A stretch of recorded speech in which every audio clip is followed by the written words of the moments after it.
जैसी करनी वैसी भरनी। वो कहते हैं ना कि जैसी करनी वैसी भरनी।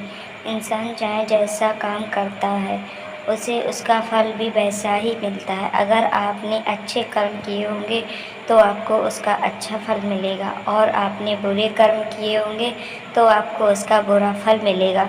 अगर किसी के साथ कुछ बुरा होता है तो लोग कहते हैं कि इसने पिछले जन्म में ज़रूर कुछ बुरा किया होगा, इसीलिए ही उसके साथ ऐसा बुरा हुआ है।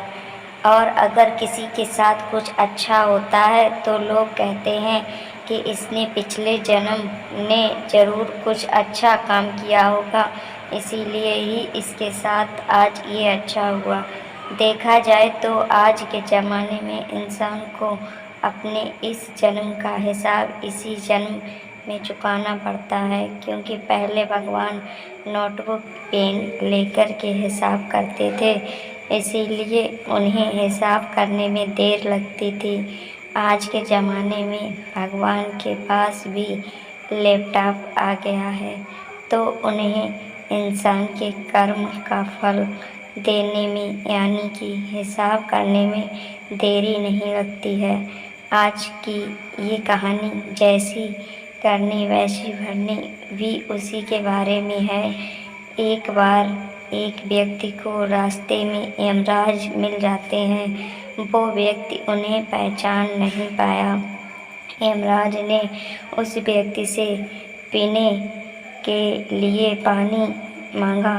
उस व्यक्ति ने बिना कुछ सोचे और बिना एक भी क्षण गवाए यमराज को पानी पिला दिया।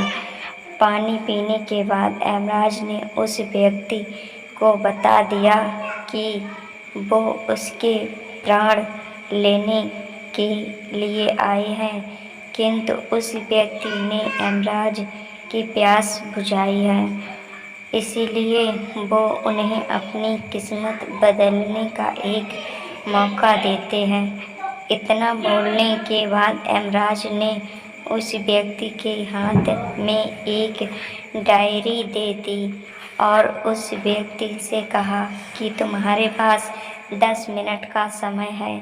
इस डायरी में तुम जो भी लिखोगे वही सच में हो जाएगा, लेकिन ध्यान रखना कि तुम्हारे पास केवल 10 मिनट ही हैं। उस व्यक्ति ने डायरी खोलकर देखा कि पहले ही पेज पर लिखा था कि उसके दोस्त को लॉटरी निकलने वाली है और वो करोड़पति बनने वाला है।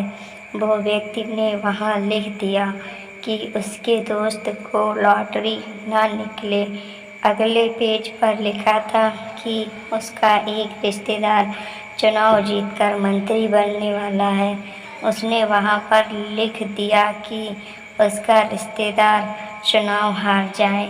इसी तरह वो पेज पलटता रहा और अंत में उसे अपना पेज दिखाई दिया। जैसे ही उसने कुछ लिखने के लिए अपना पेन उठाया कि यमराज ने उस व्यक्ति के हाथ में से डायरी वापस ले ली और कहा, ली वत्स, तुम्हारे 10 मिनट अब ख़त्म हो गए हैं, अब कुछ भी नहीं हो सकता है।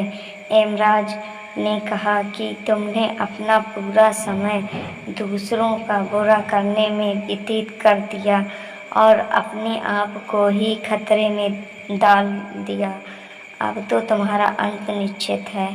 अब तुम्हें कोई नहीं बचा सकता, क्योंकि तुम अपने आप को ही नहीं बचा पाए।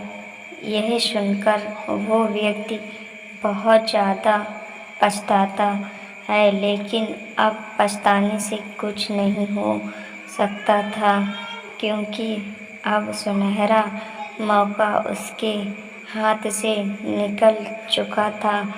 मॉरल: भगवान ने आपको कोई शक्ति दी है तो कभी किसी का बुरा ना सोचो और ना ही किसी का बुरा करें।